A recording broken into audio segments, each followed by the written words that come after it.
There's a scrapbook that chronicles the life of an emerging artist with ties to New York and Paris before finding a meaningful home in the Ocean State. We will explain the connection between this painting and one of the oldest art institutions in Rhode Island. And later, a small museum with big stories to tell about this lighthouse and the role it has had on the history of this seaside village.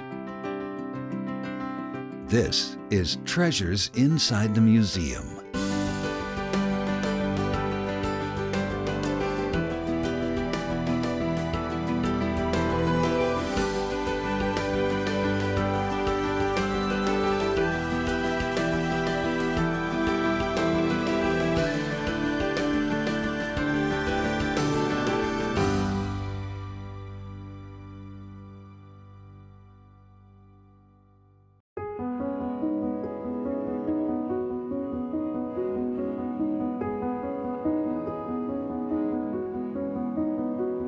Known as one of the oldest art clubs in the United States, behind its famous green doors are numerous treasures dating back from 1880 to modern-day works of art.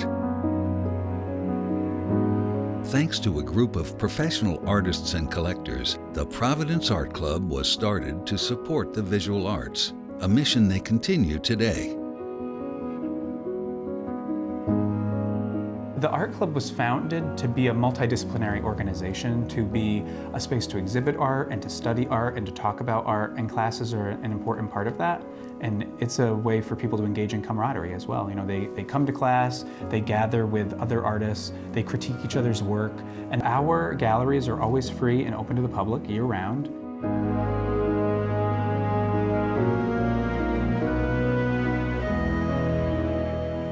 Every year in November and December, we do our Little Pictures show, which focuses on works that are $350 or under. So that's a really nice opportunity for people to purchase a work by a local artist, support our members, and then also support the club and its mission.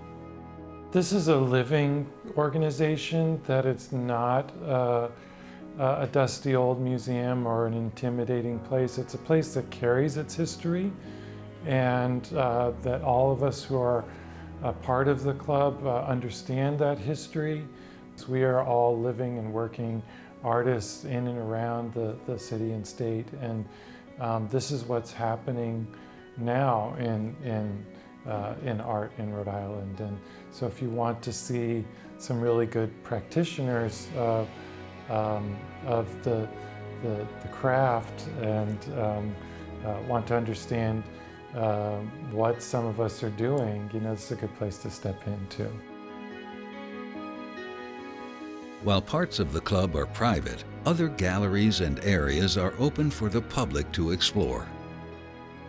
Some exhibit spaces are dedicated to showing pieces from their permanent collection.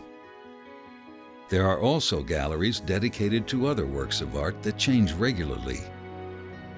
These spaces give member artists an opportunity to share current works with visitors with a discerning eye. I'm always thrilled to show my pieces here. There's just a level of quality and professionalism, but more than that, it's a community of artists, and you get a lot of feedback from the other members of the club. There are a number of events around the exhibition and opportunities to mingle and talk and get some feedback from other artists, which I think is really important. I'm working in my studio all the time by myself, and that kind of reception is really important to understand how I'm doing.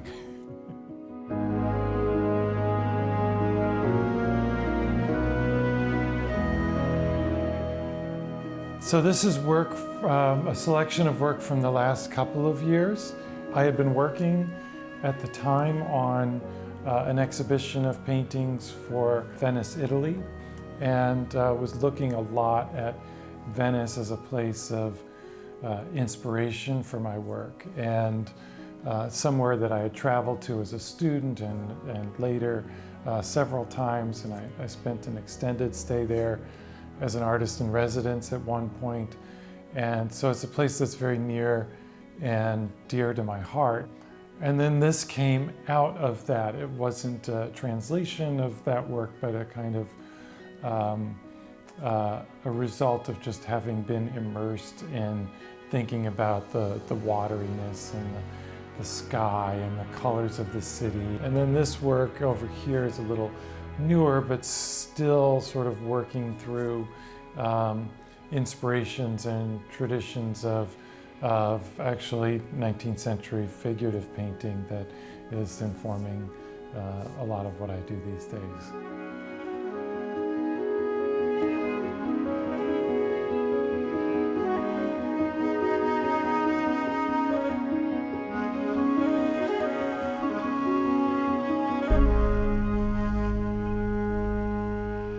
While Rich's contemporary pieces represent a sample of today's artist, the Providence Art Club's permanent collection reflects the works of its past members. Edward Banister was one of the 16 founding members. He was born in Canada, New Brunswick, and lived in Boston for a number of years, where he met his wife, who was from Rhode Island, and they eventually moved here in 1869.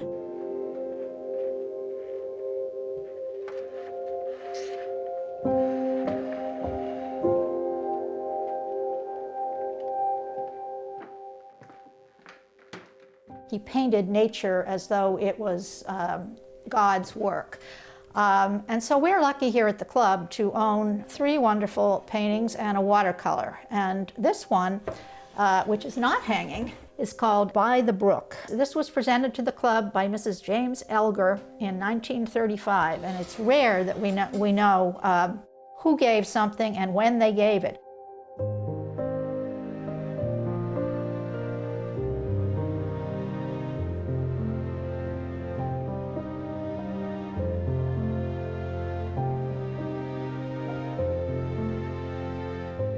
He was welcomed in Providence as a wonderful artist, got great reviews in the newspapers all the time, and he found in the landscape of Rhode Island really what he'd been searching for, a kind of landscape that inspired his spiritual nature.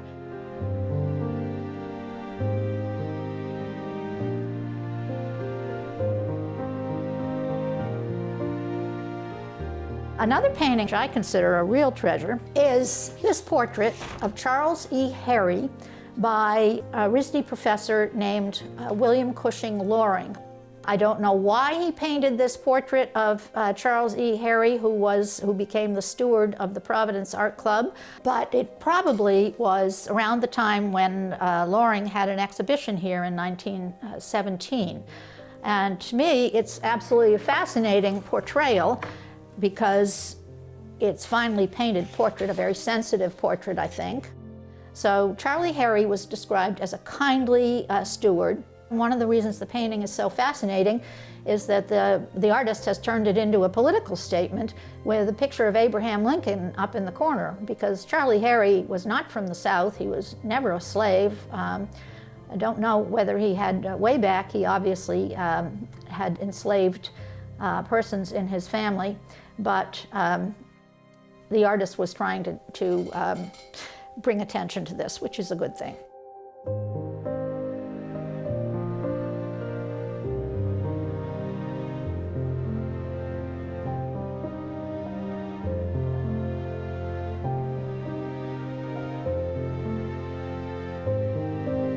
Another interesting story, I came across a huge box of photographs by a photographer, a woman named Rowena Brownell, and I found this and took it out of its really poor mat and frame, and you see it has some staining on it, which is the case with a lot of these things that have been sitting around in this building for decades and decades.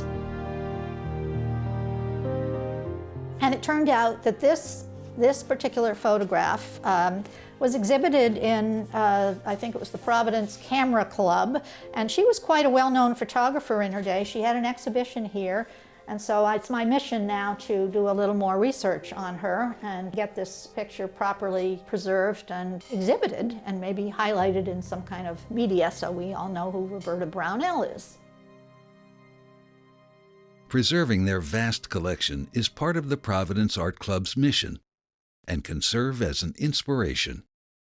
Each piece offers a connection to the past. We've been here for a long time, and the Art Club was founded in 1880. And since then, we've been collecting artworks of notable artist members, and they've sort of come in some by design, some by accident, some were just left here like an umbrella by the door almost, as we say. And little by little, over the 140 years, we've assembled a collection of probably 600 works. Rhode Island natives Percy and Grace Albee were active art club members. Grace graduated from the Rhode Island School of Design and became a noted historical printmaker in the U.S. and Paris, breaking the glass ceiling by balancing being an artist and mother. These particular pieces here are recent gifts to the art club, and we were given a gift of 5 prints by a patron.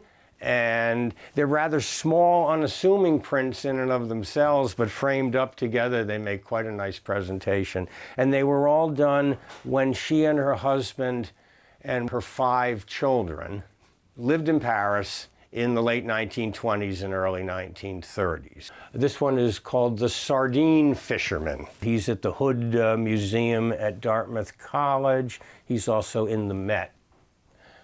The Met, by the way, has a large collection of Grace Albee prints, and they're all listed if you go into their collection online, but none are illustrated. This is called Brenton Types. These are unusual for her, too, in that they are figurative, too. She didn't do a lot of figures. But these are all sort of small and unassuming, so I did bring one piece out of my collection. It's of the fountains in the Luxembourg Gardens at Paris, and I think this one really shows what she can do. Very talented printmaker, but this is really one of her, I think, more lovely pieces as well.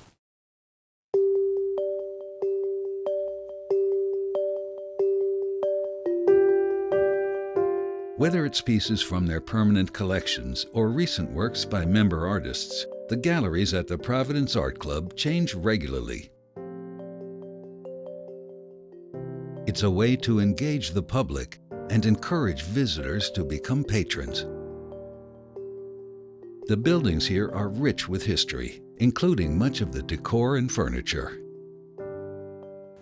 The Friday nights table really is my very favorite object in the Providence Art Club, and a building full of old, wonderful things, just because it speaks to the aesthetic of making things yourself, making them by hand, taking responsibility for the aesthetic of this place, not going shopping, but making sure that what you have is what you want.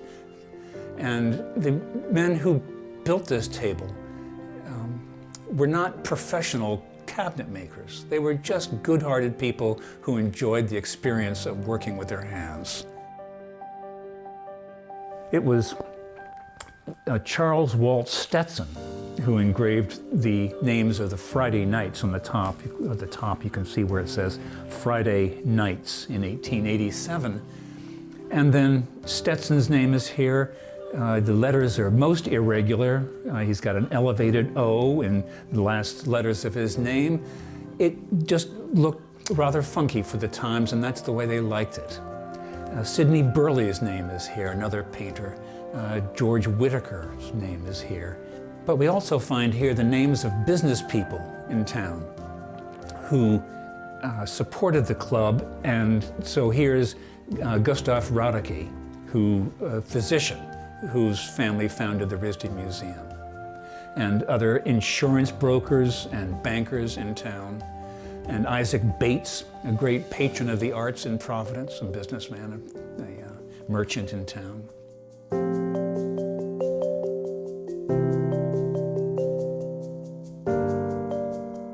You can see how well worn this table is. It gets good use. It's well over a century old, and in the summer we come in and get a glass of ice water on our way into lunch, and in the winter we come in and get hot chocolate on our way into lunch. It's a piece of working furniture, and that's the way this club works. Everything here is used. There's nothing too precious to to be put aside. Everybody enjoys the use of this table. It's not often that we stop and pull back the tablecloth and read the names. So this is really one of those treasures that is here that people can sometimes walk right by.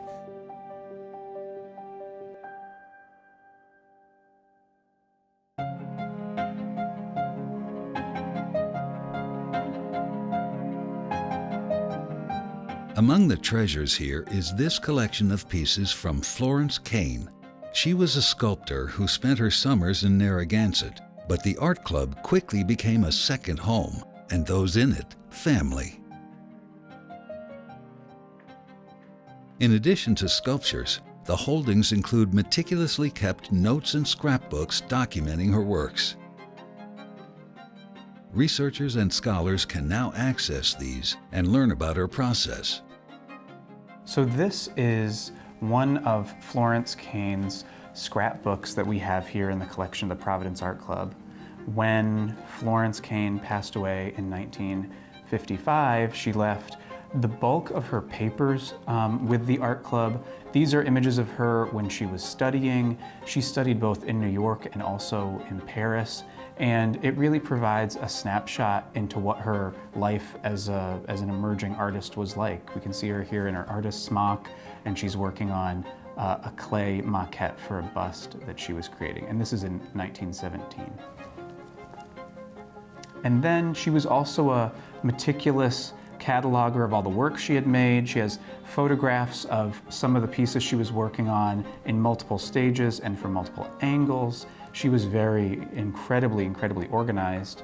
She also was very interested in celebrating people who had been significant in her life. She has a bust of one of her instructors, images of classes she took when she was in New York, and then again, continues to document all the work that she was making. She was a very productive artist throughout her career. The art club has, to my knowledge, the most significant holdings of Florence Kain's work anywhere, because she really was interested in leaving her legacy to the art club. She studied in Paris as well and lived there in France for a long time, and she created a memorial to Lamartine in France, which was recognized in the French papers, and she worked there extensively, and these are some images from that period of her life as well. And some of the most enjoyable images in the collection are things like this, this young, excited artist standing with some of the work that she was making. This was in one of the studios where she was studying. She worked in a process where she would create plaster or clay maquettes of things. This is a maquette for a piece that the Providence Art Club owns.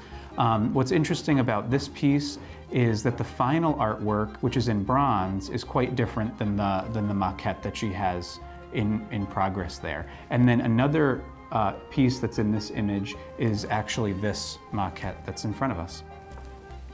One of Florence's favorite subjects were animals. One of the first pieces that she made was of a Scotty dog. That was one of the first pieces she made when she was a child. And something that she became very attracted to as a more mature artist were equestrian subjects like this. This is a maquette. I don't know if it was executed in bronze, but this would be the stage before bronze. You can see the armature under here, the metal armature, and then she would have put plaster on top of that, and then she's painted it so that it looks like bronze. It would have originally looked much more like bronze, I'm sure. You can see the proficiency, especially in the face here, the way that she's captured the horse, very naturalistic. It's, she was an artist who studied and studied and studied the subject matter, especially of animals. She was very interested in that. And then other subjects that she turned to would have been something like this relief here. This is a relief bust of Bradford Swan. Brad Swan was a fellow member of hers at the Providence Art Club. He was also the theater and art critic for the Providence Journal for many years, so he was an art world luminary who she would have been friends with, who she would have known, and she's very interested in honoring people through her sculpture. She's interested in honoring friends, she was interested in public figures, but she's also interested in showing off her contemporaries in work like this. And this is another piece that would have been a preparatory piece for an eventual bronze Kain's work, and this is executed also in clay and painted plaster. And you can see where it broke at some point, and I think it was fixed during her lifetime, actually. So we have a really remarkable archive here of all kinds of different work that she was making, which captures a lot of her varied interests, so it's a lot of fun. In keeping with the tradition of those who founded the club, members are dedicated to preserving and sharing the visual arts in Providence, Rhode Island. It's a place to explore and be inspired.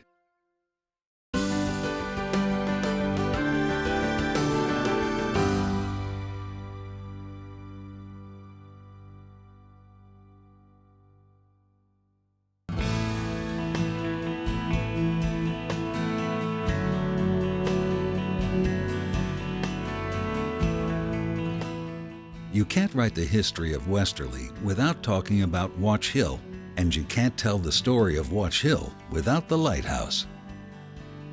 For over 200 years, Watch Hill Light has played an important role in this shoreline community. Preserving the history of the lighthouse and its keepers is the mission of the Watch Hill Lighthouse Keepers Association.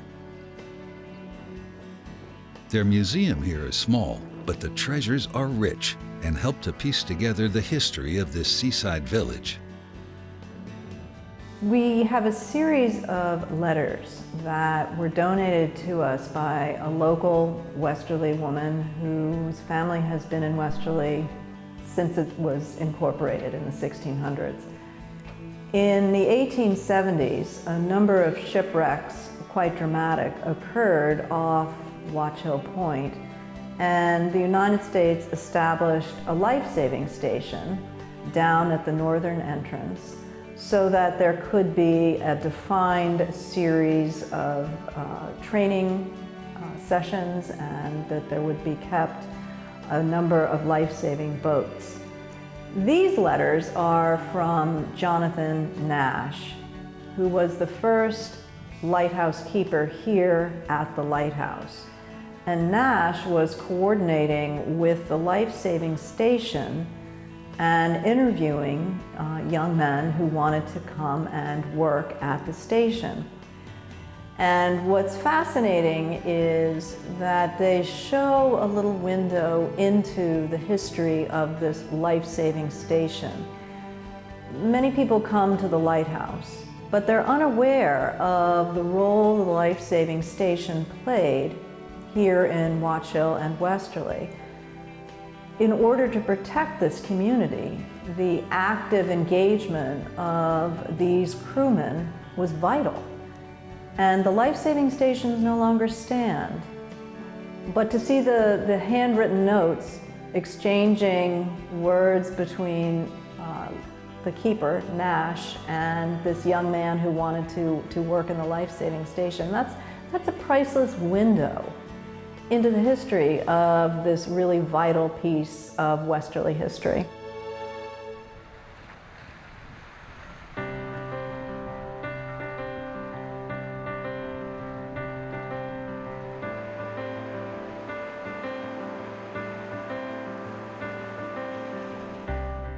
In addition to letters, the museum collection also includes artifacts, documents, and old photographs, including one donated by local resident Andrew Barber.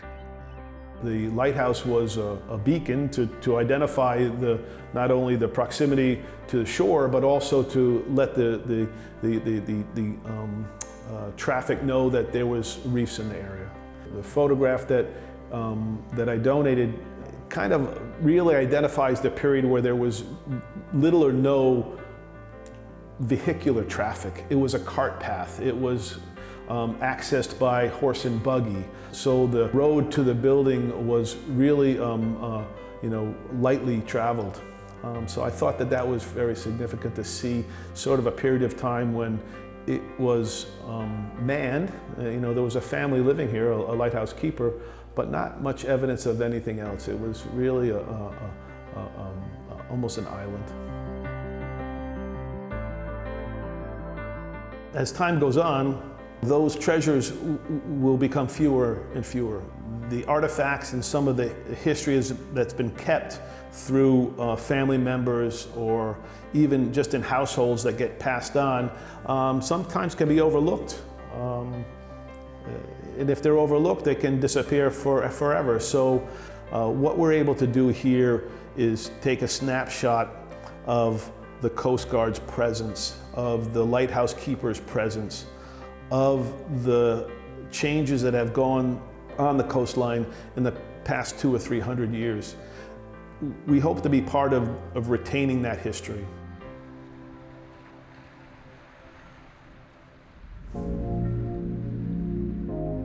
Throughout its history, the light source has changed from an open flame to the automated light that sits inside the tower today.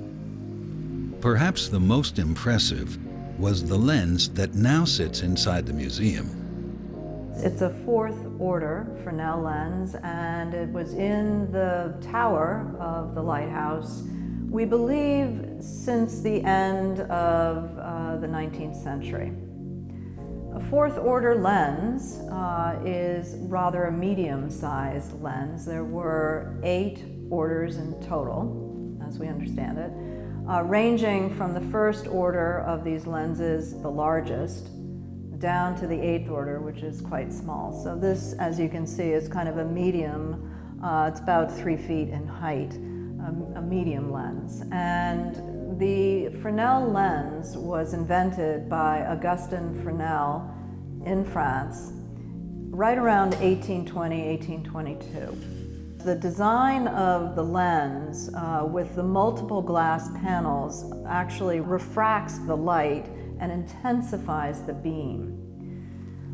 A lighthouse prior to the invention of these lenses would have a burning kerosene or whale oil light, and the light scatters. The use of these lenses and the way that they're designed by Fresnel allows the refracted light to establish a much stronger, more direct beam. These are incredibly priceless today, so it really is a treasure for us to have it. The waters off Watch Hill have claimed hundreds of lives over the years. What they don't count is how many ships were safely guided to port thanks to the beacon here at the Watch Hill Lighthouse.